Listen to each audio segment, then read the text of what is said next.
"Mummy," said Zaid, "I'm meeting someone by a special pond. It's someone of whom I'm most fond. But it may be a little hard to find. So please help me, if you'd be so kind." "Why, of course," said Mummy. "I don't mind. A pond shouldn't be too hard to find."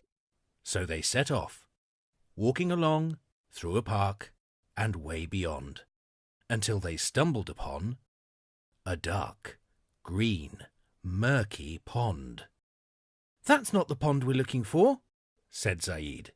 "Its water doesn't look yummy. The special pond is sweeter than honey," "Sweeter than honey? said Mummy. How delicious that pond must be. And if you find it, just who do you hope to see?" "He told me have patience," said Zaid, "until you meet me." So they marched on, crossing a meadow and way beyond, until they stumbled upon a rich, thick, sticky pond. "No, that can't be it," said Zaid. "Its colour is dark like the night. The special pond is brighter than milk white," "Brighter than milk white? said Mummy. How delightful that pond must be. And if you find it, just who do you hope to see?" "He told me have patience," said Zaid, "until you meet me." So they rambled on, into a forest and way beyond, until they stumbled upon a bright, white, sparkling pond. "Oh, that's not the one," said Zaid. "I can jump across it in a few strides, but it would take me a month's ride to cross just one of the special pond sides," "A month to cross one side? said Mummy. How gigantic that pond must be. And if you find it, just who do you hope to see?" "He told me have patience," said Zaid, "until you meet me." So they trekked on, up a mountain and way beyond, until they stumbled upon a vast, deep, steamy pond. "Definitely not," said Zaid, sniffing the air. "It smells like rotten rusk. The special pond scent is finer than musk," "Finer than musk? said Mummy. How fragrant that pond must be.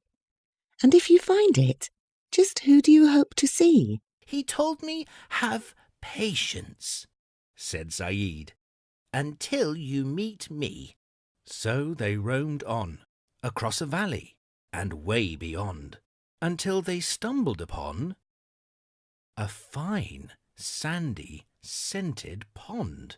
"Not at all," said Zaid, feeling his throat turning dry.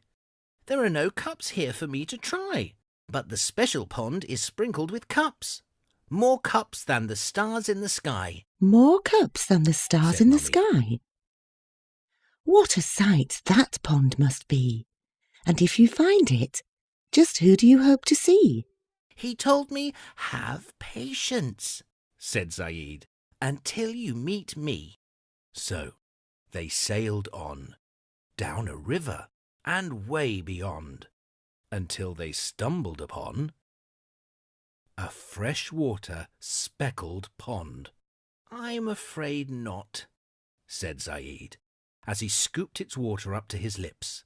"I still feel thirsty after these sips, but one taste of what the special pond contains, and I'll never ever feel thirsty again," "Never ever feel thirsty again? said Mummy. How can that possibly be? And if you find it, just who do you hope to see?" "He told me have patience," said Zaid, "until you meet me." So they strolled on, by a waterfall and way beyond, until they stumbled upon a crystal clear, icy pond.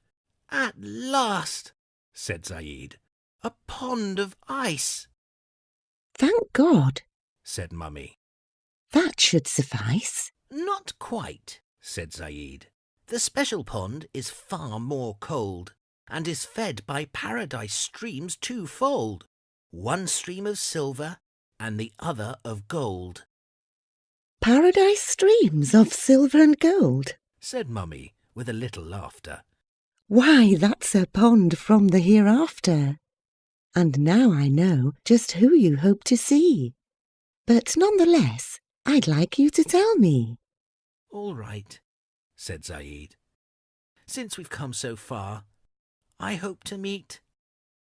Find out who Zaid hopes to see along with the unexpected end to the story by reading the Prophet's Pond book. Click the link in the description section below to get your copy.